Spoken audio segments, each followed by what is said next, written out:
Well, we just had a great weekend of rugby, but here are a few things that I want to talk about regarding the refereeing. First thing I want to mention was something I mentioned in another video, but I'll make it quickly. The advantage law. When a team has advantage and it's kickable, I think the ref should make the effort to ask the team whether they want to play the advantage.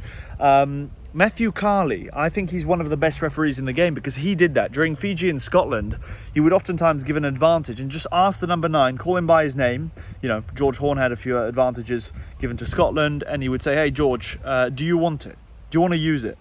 Do you want to run the risk that you'll maybe, have a line break and make 30 or 40 yards, but then you'll lose the advantage? Or do you want to, kick to touch, or do you want to kick for the 3? That's very good refereeing, and I'd like to see a bit more of that because there are times when I watch my, French club rugby, etc., where there is an advantage, and let's say the score is 6-6 or something, where I'd want my team to kick for the points, but they're going to use the advantage because why not? Maybe it can convert into a try. But then if they get maybe 10 meters out and the advantage is no longer a thing, and knowing that it's 6-6 and the defenses are tough during the game, I almost think, hey, well, if we don't score, it'd be a shame because we were originally going to kick the points. So I'd like a bit more clarity and consistency from the referees in regards to the advantage law, okay? By the way, guys, I am thinking out loud. I keep this channel real. This is real rugby only. I don't have a bunch of notes. I'm not making fancy edits, etc. I suppose that if you're watching the channel, then you like your rugby, you know about rugby, and you want content about rugby. You don't need it to be edited, etc. And I don't really want to be, editing my videos anyway. I think I want to keep it raw, and I want to keep it, face to face with you guys. Second thing that I saw was in the game between Argentina and England. Obviously, that was a dramatic bit of rugby, and that's kind of how I titled this video. I think that Angus Gardner got it right at the end. Although maybe it was a high tackle, maybe it wasn't. That's tough to judge. But one thing I'd like to see is not wasting 10 minutes on the TMO. If Angus Gardner thought that it was a try and there was not enough evidence to overturn the on-field decision, then give the try. However, if you have no idea what happened on the field, right? He asked Amashu Kelly, the touchline ref, and he said, have you seen anything? And he said, look, on-field try. Yes, I've seen a grounding. So we need to check if he was in touch. I think that's slightly ridiculous because, he clearly didn't know if he was in touch or not. He maybe saw a grounding, but it's a bit ridiculous because you can be in touch and ground the ball, and then, the on-field decision shouldn't be, well, try because I saw it grounded. You know what I mean? So the fact that it was on-field try when in reality none of us, no one in the stadium, no players, no referees had a clue what just happened, the best thing would have been to say, look, try or no try, TMO, help me. Is this a try or is it not a try? It'd have been done in 1 minute. They went back and forth arguing because, Gardner thought it was a try. So he was saying, mate, from what I can see, it's a try. And TMO was saying, no, Angus, I don't think it's a try. So 5-10 minutes of drama at the end, was it completely necessary? No. Also, if that was like it was at the end and, it sort of ended a dramatic game, I suppose no one minded. But if you get those 2 or 3 times during the game, it does take some time. The players have to wait. You're in front of your screen. You're wondering what's going on. You've got all the cameras in the world. You've got a TMO team and 3 refs on the pitch. Shouldn't be taking 5 to 10 minutes. All those disallowed tries, by the way, in the baby box versus the baby French players in the final. I saw a lot of you guys say so many disallowed tries, the ref was a disgrace, etc. I don't think so. I think it's great that there's the TMO. All of the tries, in my opinion, and I'm not saying this because I'm French, I've congratulated the Springboks. You guys completely deserved that victory. Unbelievable on the 20 team. Fully deserved on the day, but the ref isn't to blame for anything. Like, he disallowed tries that should have been disallowed, period. If there are 5 or 10 of them, well, so be it. It's maybe a shame that there's so many tries that are disallowed and that you got so close to, beating France by an even bigger margin. But the tries that got disallowed were disallowed because they were non-valid, right? It's like an offside in football. If the team scores 10 goals, sure, but if they're all offside, well, they're all offside. You shouldn't say, hey, we got hard done by because they were we got disallowed 10 goals.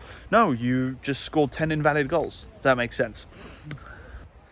The fourth thing I want to point out is penalty tries. We don't see too many penalty tries given, and maybe I've got an argument that penalty tries should be given a bit more regularly when there's a clear infringement. Not that would have caused a probable try, but that stopped a potential try. That's how I'd like to see it. For example, if there's if there's a few passes out wide and it could be a try, like there's a 4 against 3, I don't know, it's Springboks versus Wales, I'll give you an example, and the Welsh guy taps it forward. Would there have been a try? For sure. No. Like, there's no proof that there'd been a try, but there's never proof anyway, right? I mean, like when he gave the penalty try for Argentina against England, I mean, you're basing it off the fact that the guy's going to pick the ball up and he's going to score and not be tackled. So there's always some level of uncertainty, but it would prevent the opposition from making, a cynical foul play when there could be a try. So it would make it even less likely that the teams would sort of risk making foul play because they'd automatically get yellow and penalty try. Also, I'd like it to be refereed the same everywhere, not just depending on which referee is taking control of the game on that day. We saw that between Toulon and Stormers. I've said it a few times, where the Stormers were trying to get back into the game in their round of 16 versus Toulon away in France, and they could have scored a try from the maul, got pulled down and given a yellow card, but if you stop 2 seconds, you're like, well, if they don't pull down that maul that's going towards the try line, a probable try would have been scored. At least there's a chance that a try would have been scored. It's cynical. Yellow card, penalty try. So you avoid all those future fouls. What I hate in rugby, and I've seen this countless times, and it really gets me going, is when a team is 5 meters out and the opposition, gets away with 3 or 4 penalties. They don't get a yellow card. Maybe on the 5th one they do get a yellow card, but you should almost have a penalty try by now, just for being cynical. Anyway, and then the team concedes a penalty and the others get away with it. Even worse sometimes without a yellow card. And suddenly, that period of momentum that should have been at least a try or at least a yellow card, right, basically goes to waste. I've seen that too many times, and some referees give out yellow cards a lot more regularly than others, and I would like a bit of consistency on that. I would like World Rugby to sort of get all of their referees united and say, look guys, we can't actually referee this like you want, really. I mean, there's the laws of rugby, and I know you've got a bit of freedom to do what you want on the pitch and referee it like you like, but we need you guys to agree. We need the rules to be the same for every referee, and I don't really see that in rugby. There's too much inconsistency in refereeing. Now, I've given you 4 points, and I just want to end on something very important. You may not agree with the referee, but you have to respect the referee. We have pride in our sport. Rugby is different than football. You need to respect the referee. The referee has a tough job. I have had the privilege, by supporting my French club that played in the top 14 and now is in the second league of French rugby, but it's still a big club, employing they employed Courtney Laws, Cohen Bosch, etc. Have a guess in the comments if you're unaware of which club I'm talking about. I've had the privilege to even eat food after the game with some referees, and they're good people. They're good people. They do their job as well as they can. They're just like you and I. They try and referee a game that is difficult to referee.